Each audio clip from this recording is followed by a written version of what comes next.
You may be confused here. Sure, I've done some projects, but really, there's nothing special about my sewing.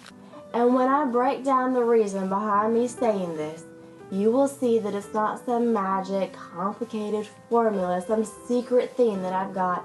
Instead, here are 3 actionable steps that you can take to create sewing one-of-a-kind pieces too. Compartmentalize what you've dreamed up. Okay, so you've got this creation in your mind, and maybe you've sketched it out, maybe you've got a photo from Pinterest or something, but now what? Where to begin? Using compartmentalization is such an easy, efficient tool. I use it all the time. So let's say you've dreamed up a baby gown. Excellent. First thing, well, do you have all the items you need to start? The pattern, the fabric, the lace, what have you. Go through that sketch, that photo, and note all of your notes of that creation, and make sure you've got all the pieces to create the gown. So you've done all of that bit. Next thing, maybe it has embroidery work on the yoke. Now let's do that. Focusing first on transferring the design over. Personally, I love the friction heat activated pins, and if the fabric isn't super sheer, then I use a light board. Now we're on to doing the embroidery, and yes, we can break that down into compartmentalizing too. Let's do all the flowers. This will help with focusing on one item. So all of those little nuancy bits that, they're at the front of your mind, exactly how to do the petals, which makes the process more efficient and the results prettier. But it's also just a better use of your setup, of the floss or whatever you're using, flotion, usually in my case. And then next we can move on to leaves, and then French knots. Do all of one step at one time. But within those steps, you can compartmentalize. But wait, there's more, right? That's the version of it. So right now, you're going to do all the French knots on the outside of the yoke. And this makes things more digestible. Like there aren't a bajillion French knots to do.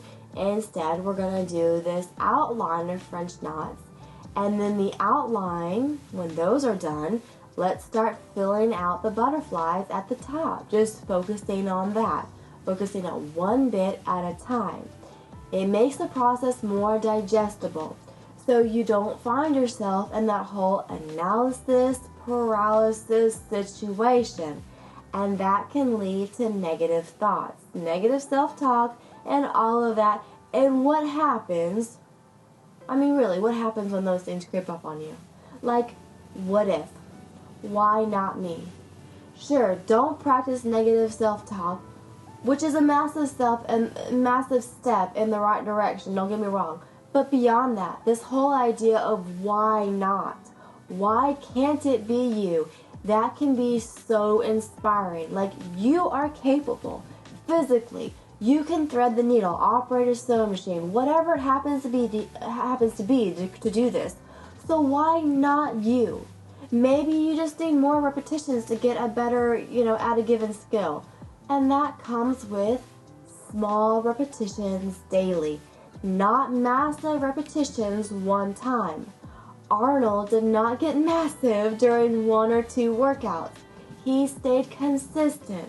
It's doing the basics over and over, which allows you to get better, since productive practice improves your skills, but also you're creating in the process, which it gives you that dream project in its completed form.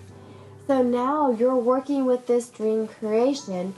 Here are 5 sewing mindsets you need to maximize your productivity.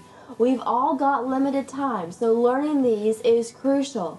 I hope this was helpful. If y'all have any questions, of course, put them down in the comments below, and I will do my best to answer them. As always, I appreciate y'all for watching, and I hope to catch y'all next time.